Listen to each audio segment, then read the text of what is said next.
Friday morning இன்றைக்கி ரொம்ப சிம்பிளான லஞ்ச் தான். கோவக்காய் ஃப்ரை, அப்புறமேட்டு ரசம் தான். ஸோ கோவக்காய் ஃப்ரைக்கு பார்த்திங்கன்னா வானலில் எண்ணெய் விட்டு கடுகு உளுத்தம்பருப்புலாம் நல்லா பொரிஞ்சதுக்கமேட்டு கட் பண்ணி வச்சிருந்த கோவக்காவை சேர்த்துட்டு சாம்பார் தூள் ஒரு 2 டீஸ்பூன், அதுக்குமே மிளகாய் தூள் கொஞ்சம், உப்பு மஞ்சத்தூள்லாம் சேர்த்து எண்ணெயிலே நல்லா ஃப்ரை பண்ணிக்கலாம். சில பேர்த்துக்கு இந்த கோவக்காய் டேஸ்ட்டு பிடிக்காது, அதனால் இந்த சாம்பார் தூள் போட்டிங்கன்னா கொஞ்சம் நல்லா ஃப்ளேவராக இருக்கும்.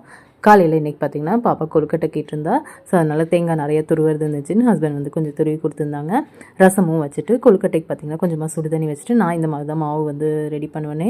ஸோ அது வந்து உப்பு போட்டு சுடு தண்ணி கொஞ்சமாக ஊற்றி எண்ணெய் விட்டு நல்லா வந்து இது மாதிரி சாஃப்டாக பிசைஞ்சு வச்சுட்டு உள்ளார வைக்கிற ஸ்டஃபிங்க்கு ஒரு முடி துருவின தேங்காய் சேர்த்துட்டு வெல்லம் கரைச்சி அதையும் சேர்த்து நல்லா இந்த மாதிரி திக்கானதுக்கமேட்டு உள்ளார ஸ்டஃபிங் வச்சு இந்த கொழுக்கட்டை இட்லி சட்டியில் வேக வச்சா ரொம்ப குயிக்காக செஞ்சிடலாம். சிம்பிளான ஸ்நாக்ஸ் தான்.